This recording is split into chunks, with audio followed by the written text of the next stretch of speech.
जी हाँ दोस्तों, साथियों, मित्रों, जिला पंचायत क्षेत्र कच्छ नरवा से जिला पंचायत सदस्य पद की कुशल कर्मठ योग्य संघर्षशील शिक्षित महिला प्रत्याशी जो ग्रेजुएशन की हैं, बीए हैं, यशोदा देवी, जिनके पति हैं बिंदेश्वरी चेरो, निशान है चश्मा छाप।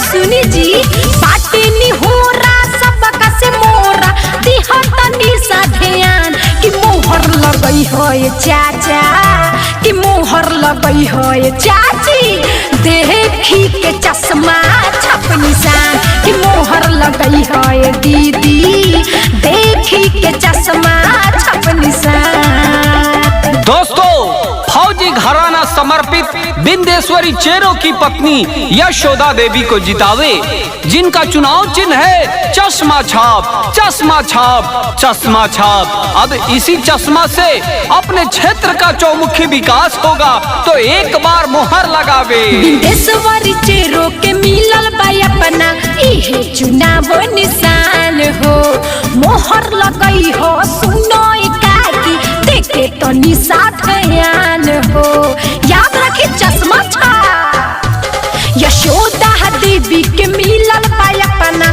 इहे चुनाव निशान हो, मोहर लगई हो सुनो दीदी, देखे तो निशान हो।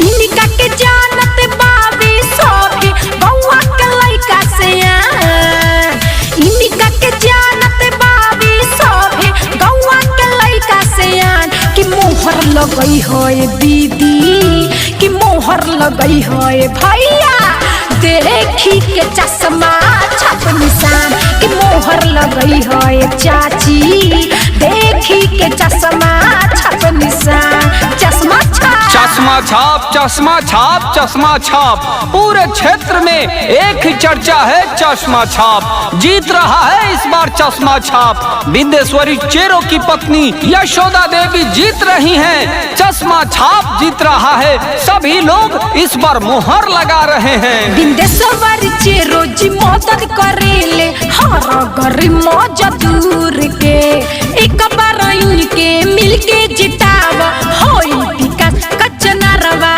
के, याद रखिए भैया। बिंदेश्वरी चेरो जी मदद करेले हर गरीब मजदूर के, एक बार इनके मिलके जिताव होई विकास कच्छ नरवा के। गौवा के बच्चा बूढ़ा कोहे सच्चा बइन कर ईमान, गौवा के बच्चा बूढ़ा कोहे सच्चा बइन कर ईमान कि मोहर लगई हो भाभी, कि मोहर लगई हो काका, देखी के चश्मा छप निशान कि मोहर लगई हो दीदी, मिलल बा चश्मा छप निशान। चश्मा छाप, चश्मा छाप, चश्मा छाप, चश्मा छाप जिंदाबाद, जिंदाबाद, जिंदाबाद, चश्मा छाप जिंदाबाद, जिंदाबाद, जिंदाबाद, बिंदेश्वरी चेरो जिंदाबाद, जिंदाबाद, जिंदाबाद, यशोदा देवी जिंदाबाद, जिंदाबाद, जिंदाबाद। याद रखे दोस्तों, जिला पंचायत क्षेत्र कच्छ नरवा से जिला पंचायत सदस्य पद की कुशल कर्मठ योग्य शिक्षित महिला प्रत्याशी यशोदा देवी, जो ग्रेजुएशन है, बीए की है, पढ़ी लिखी है, एक शिक्षित प्रत्याशी हैं। तो आइए दोस्तों, बिंदेश्वरी चेरो की पत्नी यशोदा देवी को जितावे, चश्मा छाप पर मोहर लगावे। चश्मा छाप की जीत आपकी जीत होगी, चश्मा छाप की जीत विकास की जीत होगी। तो याद रखे, इस बार मोहर लगाना है चश्मा छाप, चश्मा छाप, चश्मा छाप।